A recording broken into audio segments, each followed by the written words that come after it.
Hello and welcome back to my Humankind tier list maker.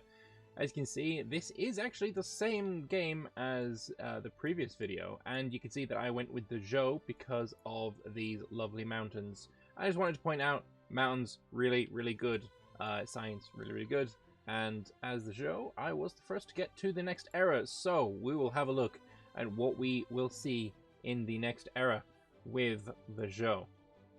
So first off, we have the Aksumites in the classical era, and we'll see if they are any good. They are a merchant civ. In the previous episode, I went over what each of the civilization bonuses are, but for the classical era, merchant is a little bit better, because you will have found other civilizations at this point, hopefully, and you will be trading, hopefully. So having that merchant civ, it is better than it otherwise would have been. Their bonus for the rest of the game is +2 money on any tile producing money. This includes, your market quarters. So just boosting the amount of money you get from market quarters can be a viable thing.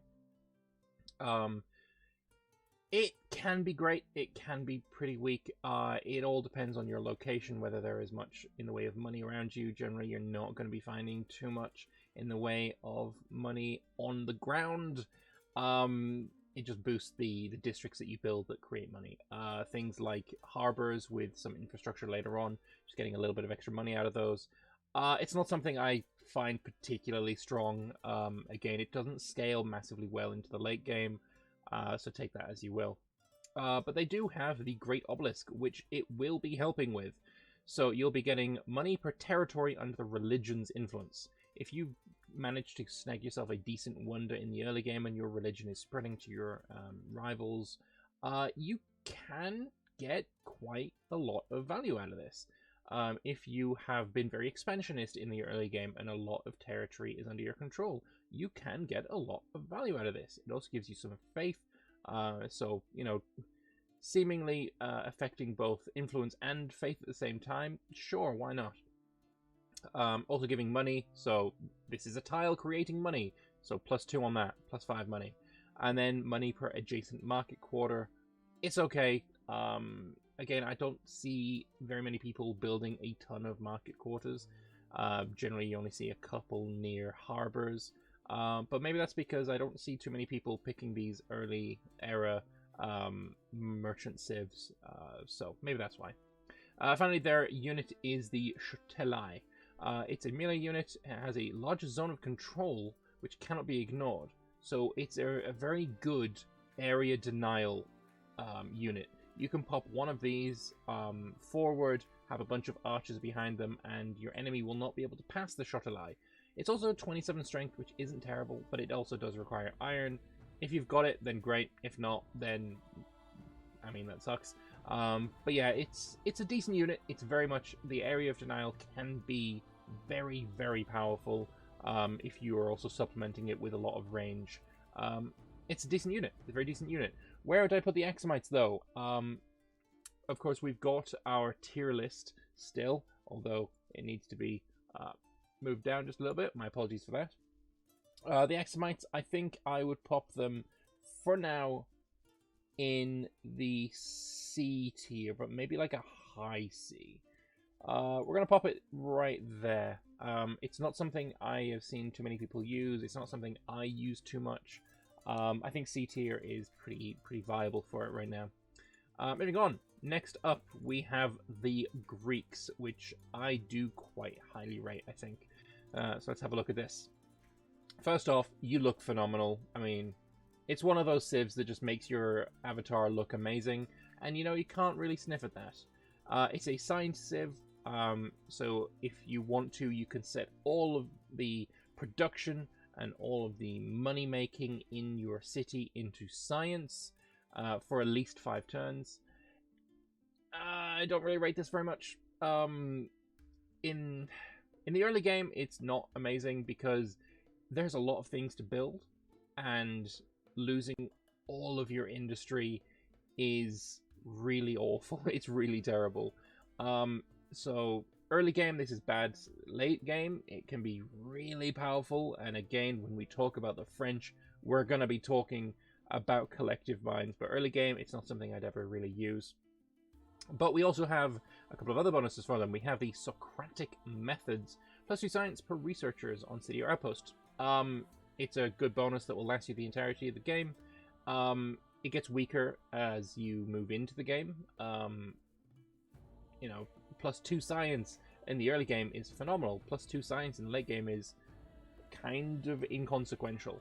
How many researchers will you have in the late game? It really depends. It really depends. But it's nice in the early game. It just doesn't scale well. The Amphitheatron, though, is really good. Influence per era. So in the classical era, you're actually going to be getting 2, because you have the ancient and the classical. Actually, it might give you 3, but I'm not 100% on that one. I don't know if it counts the Neolithic. But influence per era, really good. Science per era, another one that's really good.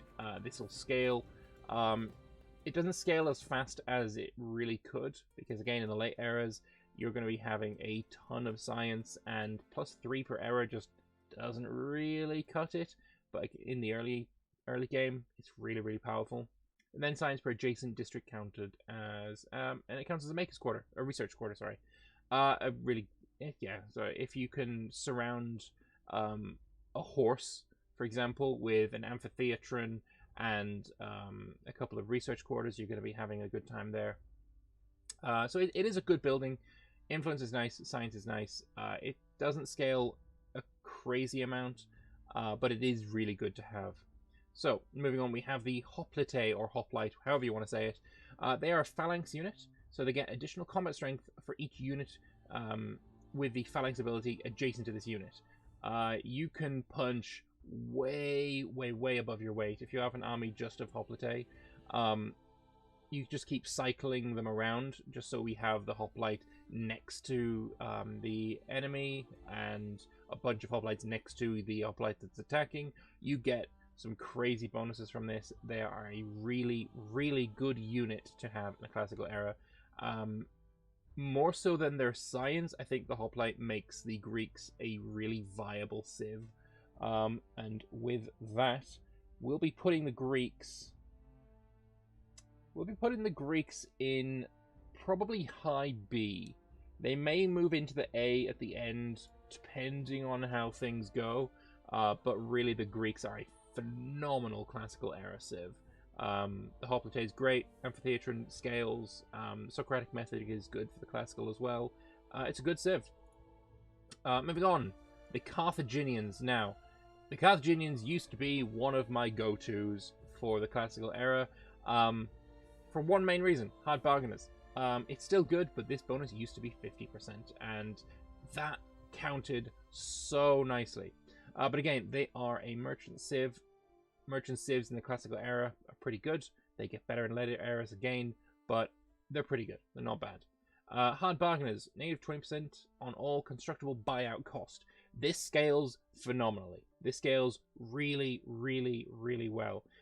If you are wanting to build a district or a unit, say you're under attack and you want to build a bunch of units, getting 25% reduction in cost on the buyout cannot go understated how valuable that can be. When you've got buyout costs of 4,000-6,000, reducing that by 2,000-3,000 is nothing to be sniffed at. It's really, really good. Like I said, it used to be 50%. They've nerfed it, which I really don't like, but it is still something that boosts their tier for sure. Excuse me. The Kothon is one of these naval units, naval districts. It counts as a farmer, market, and a maker's quarter, which is really good. I'm gonna have to edit that out.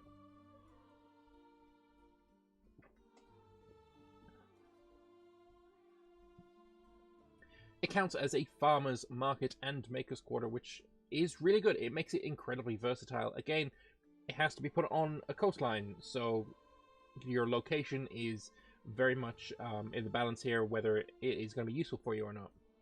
But it is fantastic for what it is. It also gives you industry per adjacent coastal water, industry per adjacent lake, and extra worker slot on cities and outposts. fantastic unit. It replaces the harbour, but if you go into the next era, you choose a different civ, you can then build a harbour right next to it. If you've built a haven, which also replaces the harbour, you'll have a haven, a Kothon, and a harbour right next to each other, all boosting each other. You'll get quite a lot of value out of the Kothon, and it's just really, really good. And finally, you have the War Elephant, which is really, really good as well. If you have any archers, you use your archers to shoot an enemy, and oh, they're now weaker units because they've been hurt. The elephant comes in, it tramples, and it does a lot of damage. This is one of the strongest classical era units, and I mean, it's an elephant. What more can you want from this? It requires 2 copper, which can be a little bit of an issue. Getting 1 copper, I'd say, yeah, no, it's fine. Getting 2 copper can be occasionally a little tricky. If you have an ally that you've got a trade agreement with, getting the copper out of them might be something you need to, you know, work on your relations with. But for what it is, the elephant is fantastic, and I think the Carthaginians will go in A tier. Most of your hard bargainers and the Kothon, but literally everything here is something you want. So Carthaginians, a very good classical era civ. Moving on to the next one, we have the Celts. Celts are another food civ, so you're gaining stability when you gain population. You can spend some influence to steal population from your enemies, they're both really good bonuses. Again, the classical era, I'm not sure I've got too much spare influence going around.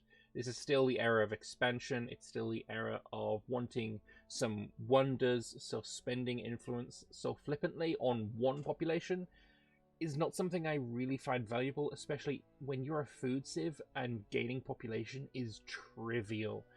You will have Druidic Law, +2 food per farmer on city or outpost. Say you're the Harapans, you go into the Celts, food is a non-issue for the entirety of the game. Even just without having Harapans in the previous era, having Druidic Law is really, really good. You're going to be having a lot of farmers regardless. You can really turbo boost your pop growth, which is... you'll get a lot of value out of it. Just having more pops is just, in and of itself, very valuable. We have the Nemeton, which gives you plus food per number of attached territories. So if you have a city with a lot of territories, you build a Nemeton in every single one of those territories. It's just a turbo boost to your food. This civ really heavily favors a one city run.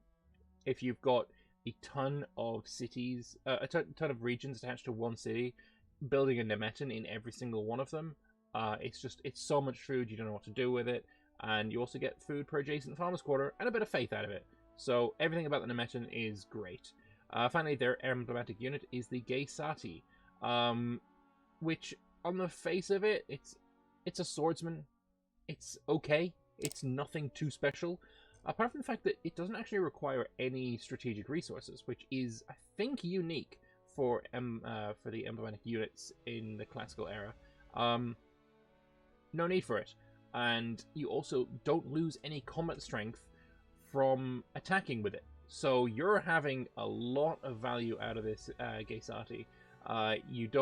You say you get a very heavily damaged, you can still attack at full strength. You don't get the negative combat strength penalty from attacking, from being damaged, sorry. It's really, really good. Is it more valuable than a War Elephant? No. But that shouldn't really matter. It's cheaper, for sure. It costs less in industry to create. It's very much it's a good unit. It's a really good unit. Where would I put the Celts, though? For all of that, I think they belong in A tier as well. I do really think they belong in A tier. Would I put it ahead of Carthage? Yes, I think I would. I think I would put it ahead of Carthage, but not by as much as say the difference between like the Mycenaeans and the Zhou. I think they're pretty close, but the Celts, I would say, at the moment, are the best one we've gone through so far. Next up, we have the Goths. So, what the Goths are is a militarist civ, again getting that war support equilibrium value, so you can go to war immediately if you so want. They will also give plus 10 combat strength bonus when ransacking. If you think in the previous eras, we have had, I think it was the Hittites that also had combat bonus from ransacking. If you get one of your armies to ransack and get a single unit, say a horseman with a high speed, up to attack the enemy, and you have these guys coming in as reinforcements with plus 20, maybe even plus 30, depending on how many of these combat strength unit bonuses from ransacking you get, because there is also a civic for it, you can really, really have a phenomenally powerful army that if you've gone Goths and you've gone Hittites and you've got that civic, you can be taking on musketeers with swordsmen if that is what you still have with you.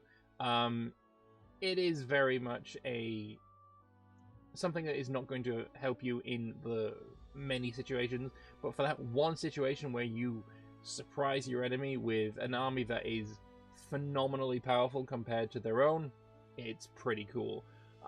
It's not something I rate very, very highly, though. Plus 2 influence on garrison can be really good. If you've not taken any kind of culture civ or anything that will help you with your stability, say you're also pretty behind on your wonders, you do kind of tend to spam out a lot of garrisons to get the stability up in cities that are a little bit behind on it. So getting some influence out of those garrisons as well can be very, very nice. They have the Tumulus, giving you even more influence and faith per adjacent district. So it's a good faith-based civilization. If that is what the game plan that you're going for, it can be really good. I don't rate it too terribly highly. Among the emblematic districts, it's one that I rate pretty low, in fact. So I don't see this being too terribly influential in your games. And then we have the Gothic Cavalry. 29 strength is fantastic. It also has bonus combat strength when fighting on enemy districts, so it is a civilization that you're going to be wanting to attack with.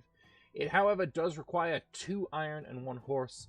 The 2 iron might be a little bit of an issue for you. Anything that requires double of a resource can be awkward to get. In a multiplayer scenario where you've got a friend, it's not going to be too much of an issue. But against the AI, you might just get unlucky. The AI generally doesn't like trading away their strategic resources, so you're going to have to go and take it. So go do that. Where to put the Goths? I would not put them too terribly highly. I'd say C tier. They're very situational, and that one situation where they do well makes you feel like a god, but it also requires, for that situation to occur, it requires you already to be pretty far behind. So yeah, C tier bordering on D tier, if I'm being honest. I think for now actually we're going to put them in D, honestly. They're too situational, and yeah, I'm just coming up with scenarios where this could be useful rather than this is going to be useful throughout the game, which it just isn't. Next up, the Huns. And oh my, the Huns are very, very good. Again, they are a militarist empire, so you're going to be able to go to war at your leisure, no issues there. They have plus combat strength on their cavalry units, which, considering they are the Huns, is gonna be, I mean, you're gonna have it. You're gonna have lots of cavalry. That is just automatic.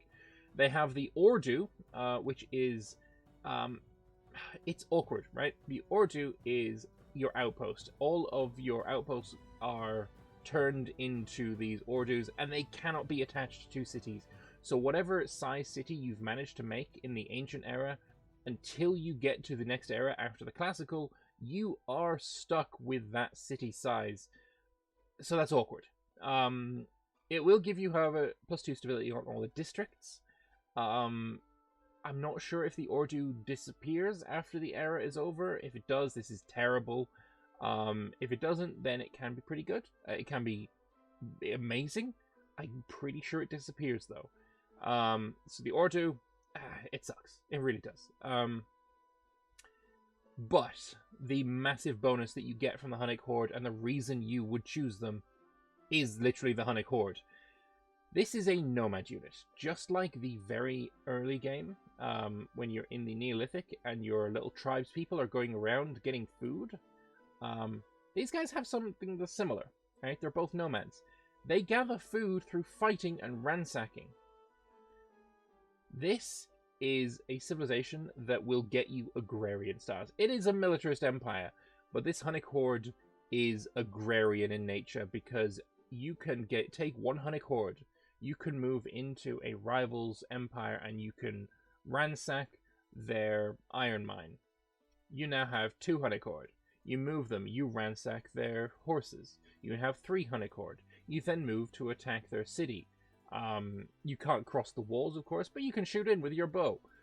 You manage to take the city. You ransack every district in the city, getting pop after pop after pop, boosting the size of your army and getting free pops out of it. If you manage to take a city in a war and you have these Hunnic hordes, don't ransack the main administrative center. Ransack all of the districts and then ransack the administrative center, and you will have so many horses, so many Hunnic horde that you won't know what to do with them. It is insane.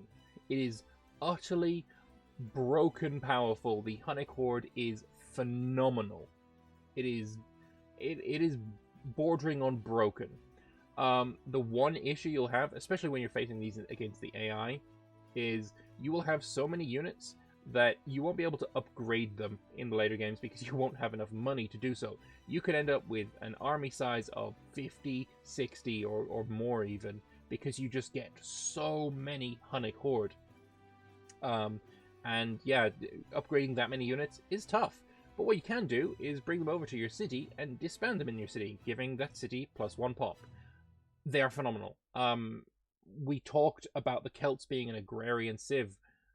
This guy can outpop them as a militarist civ. They are phenomenal. The Huns are A, bordering on S. I think what we're going to do is put the Celts in S and the Huns next to them. The Huns can outpop them. Their bonus doesn't scale as well because you're going to be losing out on cavalry as soon as you go past the Dragoon. But the Dragoon is a pretty good unit.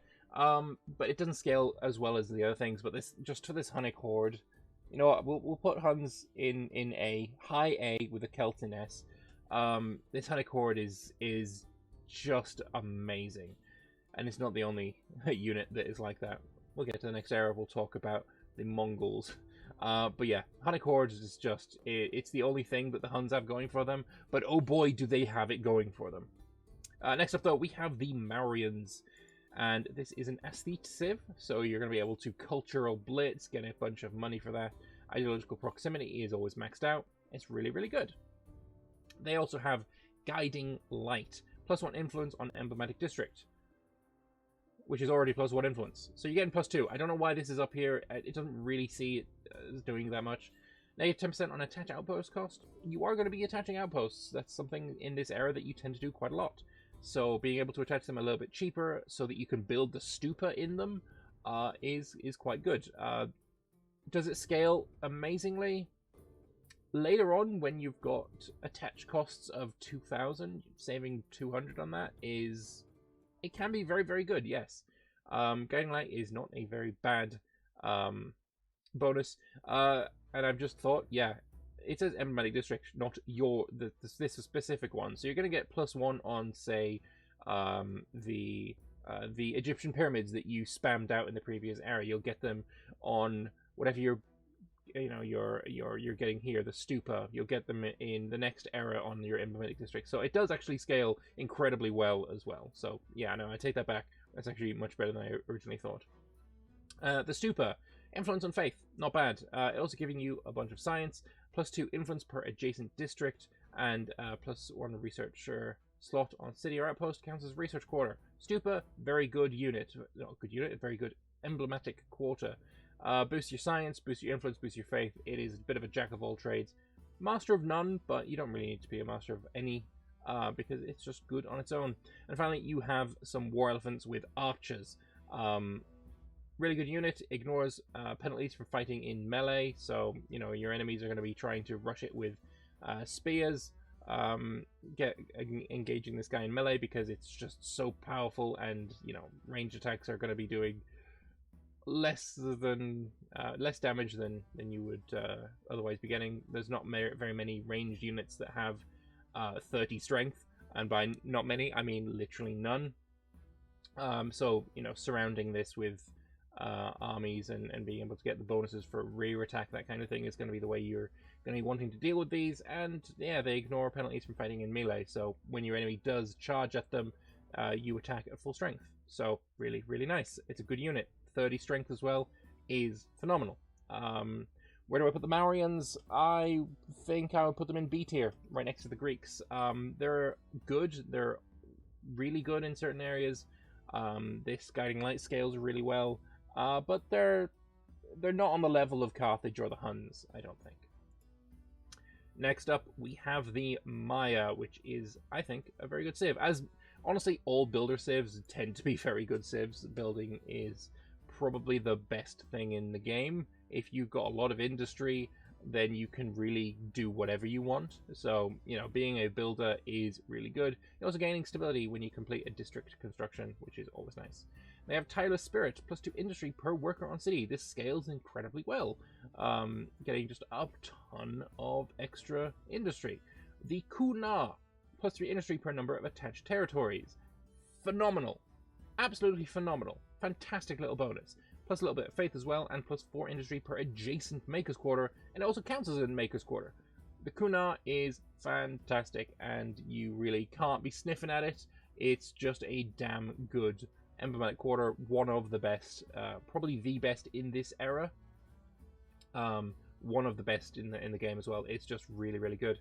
And then we have the Noble Javeliers, which has the same problem that I have with the other Javeliers that we saw from, was it the Olmecs, I think? I think it was the Olmecs, or maybe it was the Nubians, can't remember. Javeliers, they're good. They do a lot of damage. These guys even have poison, which reduces the movement, speed, and attack range of the enemy. But you are very rarely within attack range because these guys cannot see over the heads of their compatriots, so they're either on the front lines, or you might be lucky to have a hill to fight from, or a cliff face.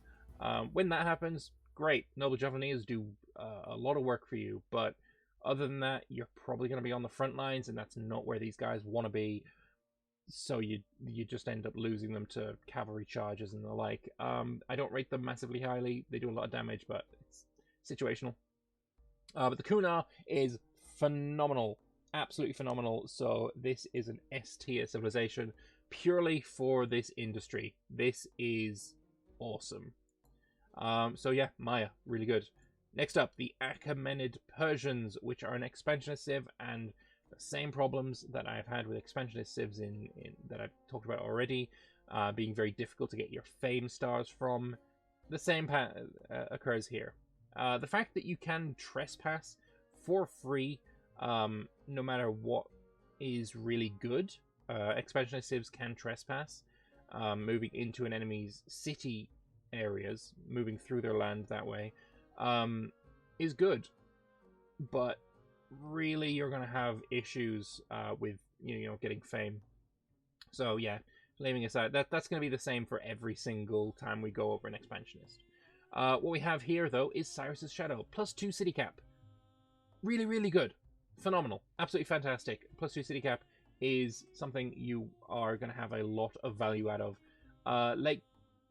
You're not generally going to have a city cap of more than 10 in a game. That seems to be really around the limit that I've seen.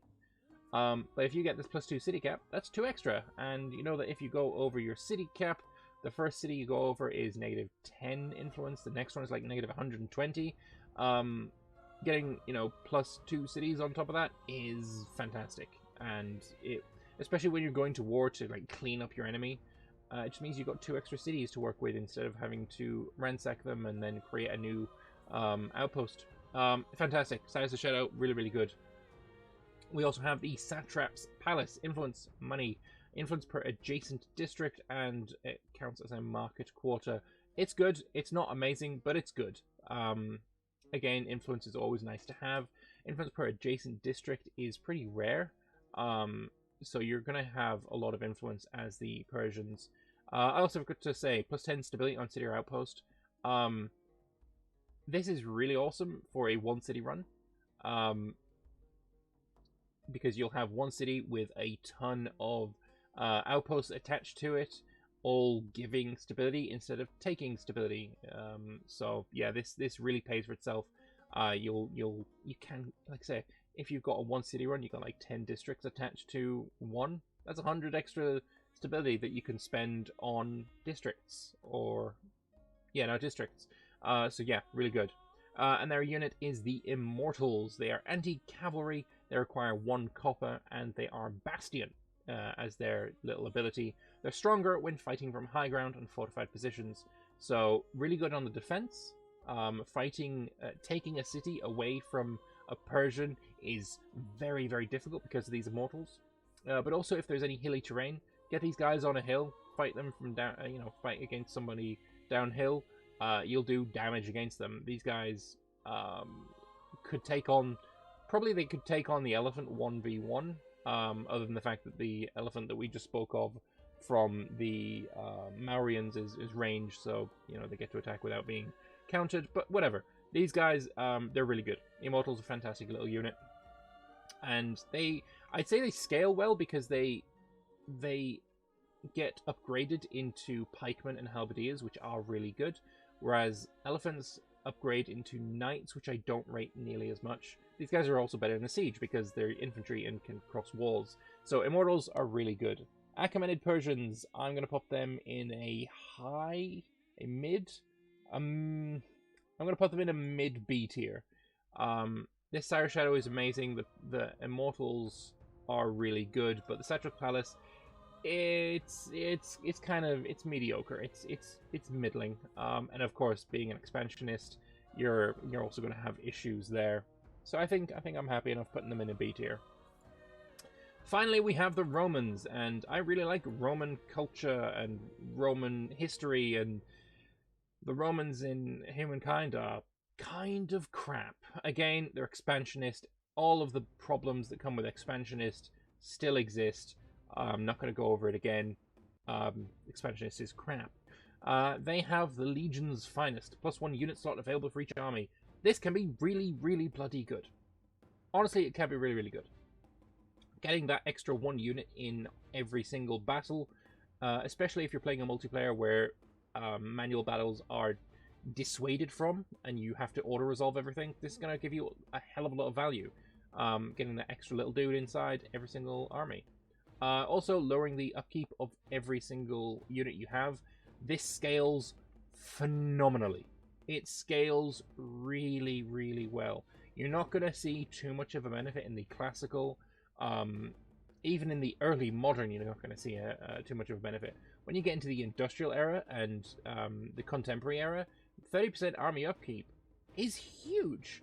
You can spend thousands of ducats on your army, and saving 30% on that is nothing to be sniffed at. I say that quite a lot, but it really is. This Legion's Finest can be really, really good. Getting that extra unit slot available for each army. This doesn't scale as well because eventually you will be coming into situations where everyone can have 8 units in their army, and this is completely lost. But while this is applicable, which is all the way up until industrial, it's really good. Really, really good. Their Triumphal Arc, though, is not very, very good. It gives you a little bit of stability. It gives you a little bit of influence. And on Victorious City, you get even more influence and stability. But you're generally not going to be coming across Victorious City too much. It's